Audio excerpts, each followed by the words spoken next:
ഈ വന്ന പദ്ധതികളൊക്കെ എവിടെയാന്ന്? വീട് എവിടെയാ? കാണിക്ക്. ഒരു വാർഡ് ഞങ്ങൾ ജയിച്ചു കിട്ടിയ അന്നേരം 50 വീട് അപ്പൊ തന്നെ സാങ്ഷൻ ചെയ്യുമെന്ന് ഞങ്ങൾ പറഞ്ഞിട്ടുണ്ട്. എവിടെയില്ലാത്ത അറവാട് ഞങ്ങൾ പുറത്തു പോകണം.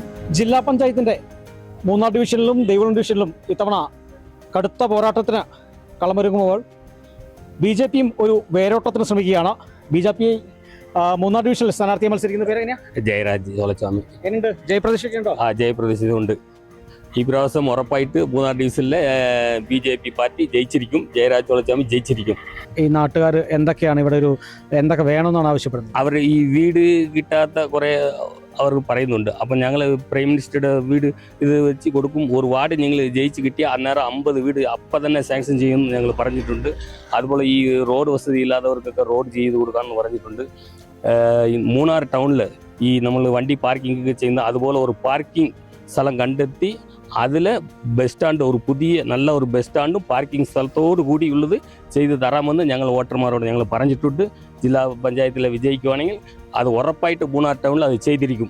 മൂന്നാർ ടൗണിലേക്ക് ഇപ്പോൾ കമ്പനിയുടെ ഹോസ്പിറ്റൽ കമ്പനിക്ക് മാത്രമേ അവർ ഇത് ചെയ്യുന്നുണ്ട്.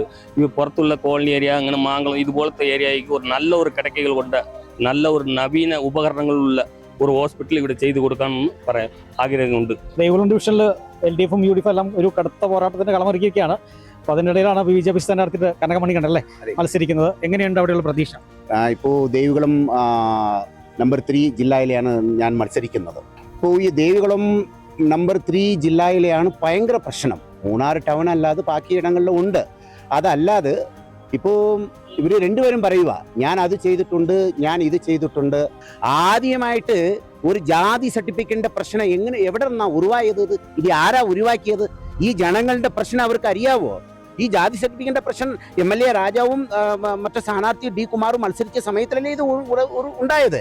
അപ്പം ചട്ടസഭയിൽ വിധാനസഭയിൽ മുതലമച്ചർ പറയുന്ന കാര്യം എന്താണെന്ന് പറഞ്ഞാൽ സെൻട്രൽ ഗവൺമെന്റ് ആണ് തീരുമാനം എടുക്കുന്നത്.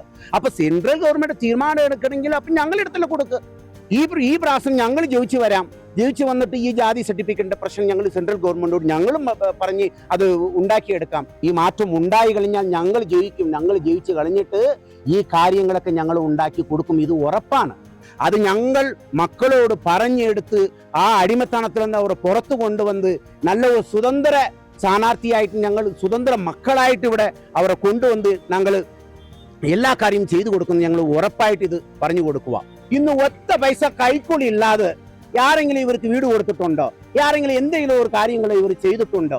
ഈ ഗവൺമെന്റ് ഹോസ്പിറ്റൽ എവിടെയാ? ഇവിടെ ഗവൺമെന്റ് ഹോസ്പിറ്റൽ ഒരു ഓപ്പറേഷൻ ചെയ്യണമെങ്കിൽ ഈ ലോകത്തിൽ എവിടെയെങ്കിലും ഒരു ഹോസ്പിറ്റൽ ഉണ്ടോ? ഈ ദേവികുളം നിയോജകമണ്ഡലത്തിൽ എവിടെയുണ്ടോ? വണ്ടിപ്പെരിയാർ നിയോജകമണ്ഡലത്തിൽ, ഉടുമ്പൻചോല നിയോജകമണ്ഡലത്തിൽ ഉണ്ടോ? എവിടെയില്ല. ഇടുക്കി ചെല്ലുന്ന മുമ്പ് ആ പുള്ളി മരിച്ചു പോകും. ഇതൊക്കെ കാര്യങ്ങൾ ആരാ പറയേണ്ടത്? എല്ലാ പദ്ധതികളും മുടക്കി വെച്ചിരിക്കുക. ഇവർ ഈ CPM-ന്റെ അകത്ത് തന്നെ ഞാൻ പെരിയവനാണ്, നീ ചിന്നവനാന്ന് പറഞ്ഞിട്ട് അവരങ്ങനെ ഇരിക്കുക. അവരെടുത്ത പദ്ധതി ഇവർ ചെയ്യില്ല, ഇവരെടുത്ത പദ്ധതി അവർ ചെയ്യില്ല. ഇത് എന്ത് കളിയാ നിങ്ങൾ ജനത്തോടെ കാണിക്കുന്നേ? ഇത് എന്ത് കളിയാ നിങ്ങൾ കാണിക്കുന്നത്? ഈ കളി ഇനി നിർത്തണം. ഒന്നും നടക്കില്ല. ഞങ്ങൾ വന്നിട്ടുണ്ട് BJP. ഈ ജനങ്ങൾക്ക് വേണ്ടിയുള്ള കാര്യങ്ങൾ ഞങ്ങൾ ഇനി നിലനാട്ടും.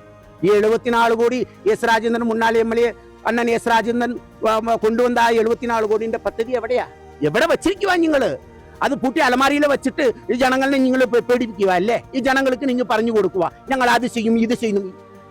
മക്കൾക്ക് അത് കൊടുക്കാൻ ഇത് കൊടുക്കാനും പറഞ്ഞിട്ട് കാര്യമുണ്ടോ ഇതിന്റെ അകത്ത്? ഇനി അങ്ങനെ ചെയ്യാൻ പറ്റത്തില്ല. ഞങ്ങൾ മത്സരിക്കും, ഞങ്ങൾ ജയിക്കും. ഇത്തരം ആരോപണങ്ങളെല്ലാം ചൂണ്ടിക്കാട്ടിയാണ് ഈ പ്രാവശ്യം പ്രചരണ മത്സരത്തിൽ വിത്തൗട്ട് ഫെയിൽ. ഇവരോട് ഇന്നും ഒരുപാട് കാര്യങ്ങളുണ്ട്. അത് ഞങ്ങള് മൈക്കിൽ പോയിട്ട് ഞങ്ങൾ പറയും, സ്റ്റേജിൽ പോയിട്ട് ഞങ്ങൾ പറയും. മക്കൾക്ക് ഇവരോട് എല്ലാ കാര്യങ്ങളും ഞങ്ങൾ പറഞ്ഞു കൊടുക്കും. വിജയം ഉറപ്പാണ്. ഇവർ രണ്ടുപേർ പേടിപ്പിച്ചു കൊണ്ടിരിക്കുക. ദേവികുളം ജില്ലയിലെ കനകമണികണ്ഠൻ മത്സരിച്ചത് കൊണ്ട് യാരാ തോക്കും യാരാ ജയിക്കുന്നു അവർക്ക് അറിയത്തില്ല. എന്നെ പുറത്തുതള്ളാൻ വേണ്ടി പല കാര്യങ്ങളൊക്കെ ഇവർ ചെയ്തു കഴിഞ്ഞതാ. ഒന്നും പറ്റില്ല മോനെ, ഒന്നും പറ്റില്ല.